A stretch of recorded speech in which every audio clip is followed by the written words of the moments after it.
Scott, a New York City-based director and creator of theater, television, and film. And today I am thrilled to be speaking with the acclaimed guitarist, frontman, and songwriter for the Sydney Green Street Band. How are you, Lance Doss? I'm good. I'm good. I'm good. Thanks for the interview.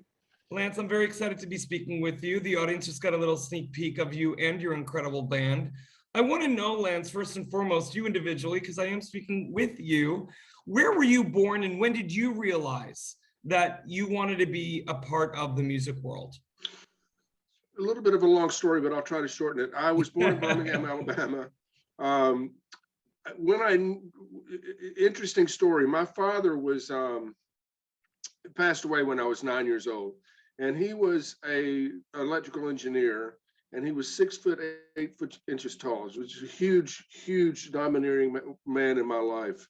And right before he died, he decided to learn how to play guitar.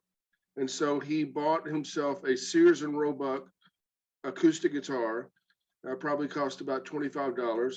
And he would sit in the living room and try to learn Hank Williams and Johnny Cash songs.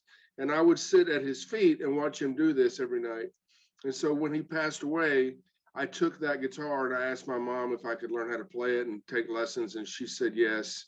And so I took about 3 lessons, and then I decided to just do it on my own. And I taught myself how to play. And then shortly thereafter, I guess when I was about 12 years old, I joined a band with some other 12-year-olds, and we actually happened to be pretty good. And that was it. From then on in, I knew that was my calling.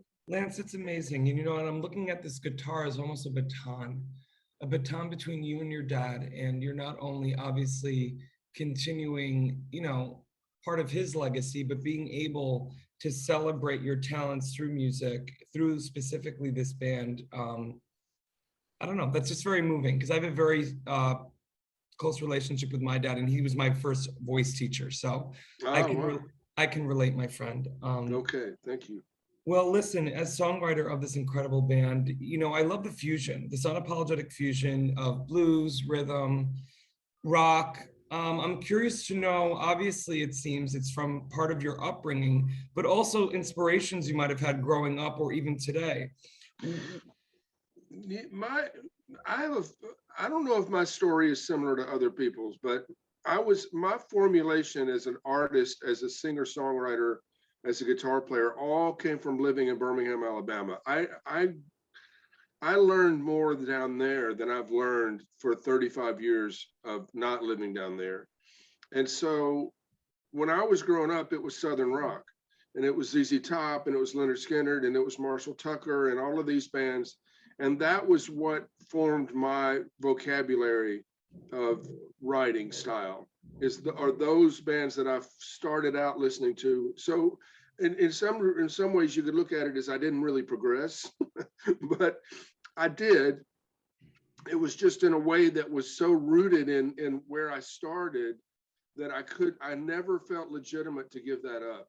So in other words, for a minute, I tried to learn how to play jazz guitar. I quickly realized that I was not a jazz guitarist, that I'm just a blues rock guitar player. And that's really what I started being, and that's what I am today. And that's where all these songs kind of come from. That's amazing. I mean, look at it's the music that seeped into your bone marrow. You didn't even have a chance. I mean, this is what you were surrounded with. And the fact, though, that you know what your North Star is, and you obviously are in touch with your bliss enough to know what you don't want to do. I'm curious to know, and I think that's amazing. Lance, I want to know a little bit about how Sydney Green Street Band came about. You obviously have an amazing group of gents. You have Justin Jordan on guitar, Steve Holly, am I saying his name correctly, on drum, yep. And Mr. and Paul, how do you pronounce his last name? Page. Paul Page on the bass. How did you all come about in creating this band? Well, we had all played together in various bands for about 30 years. Knew each other very well. And when I turned 40, I decided I was going to put the guitar down. And long story, but I did. I'd stopped playing for about 5-6 years and concentrated on raising my children, because I was on the road with John Cale And while I was on the road with John Kell, I was not seeing football games and basketball games, and I was just in Europe and playing with John. And so my son, I guess he was about 8 years old. He came up to me when I was home from the road at one point and said, "Dad, are you ever going to see me play football?" And I was like, "That's it. I'm done. I'm not going to have that question asked to me ever again." So I put it down.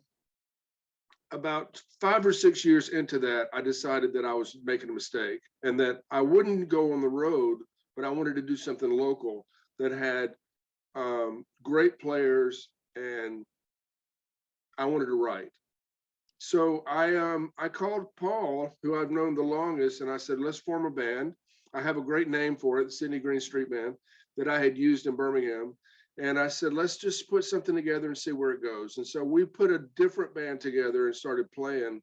And most of the stuff I was playing was Southern rock. And I said, "Why don't we see if we can get Justin to join the band?" Of course, Justin was chomping at the bit to do it. So he got in, and then he and Steve Holly had been friends forever.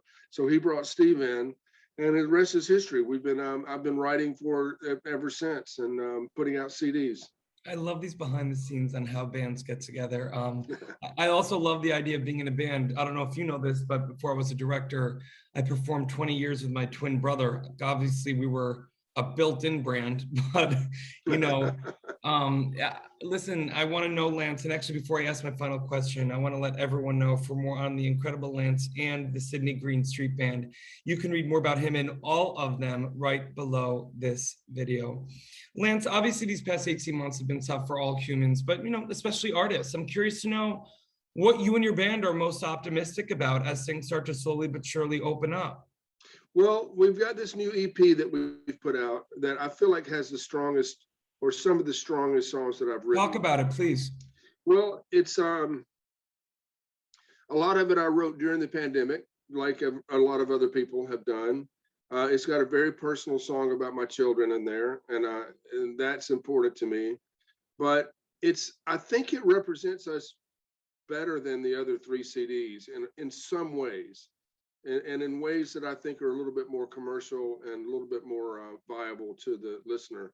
So I've gone out and done a lot of publicity on this thing, and trying to see if I can't drum up some interest in whatever way possible. I mean, if it would be licensing for a movie, that would be great. If it would be somebody that wanted to cover it, that would be great. But what would really be great is for us to be able to, to find a niche to get on the road and get out and play. And it's funny because we've never been able to go on the road because Steve and Paul have been on the road with Ian Hunter for years.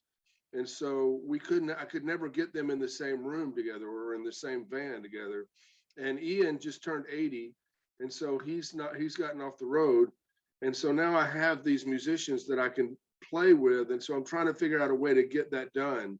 So we're looking for an agent, booking agent for the East Coast, and trying to figure out a way to get, trying to hit the Philly, Washington, Boston, that sort of Northeast corridor. I don't think any of us want to travel that much farther right now. But to start, it would be nice to hit that corridor. Well, this is amazing, Lance, because I think it's perfect timing, that you're joining FENIX 360, because 5 months later and over 550 artists now that I've interviewed all over the world, not only musicians, but agents and, booking agents, casting agents, painters, sculptors, musicians, Grammy winners, indie artists. I think this is an amazing app for someone like you and your band, because everyone is looking to collaborate and connect now more than ever. Right. And I'm excited about, what's next for you. And also just a moving backstory, Lance, that you have, especially, I think of that guitar again as the baton between your dad and you, and now you being able to get back out there and, prove to your son that, wow, you can be however young you still are, Lance, and still pursue your bliss. It's a beautiful thing. It's a beautiful thing. I still have that guitar in my bedroom, by the way. Oh, Lance, now you're going to get me crying. Okay. I was trying to be all man up over here. Lance, God bless you. And really, thank you so much for your time. And thank you for all that you do. Absolutely. And the same to you.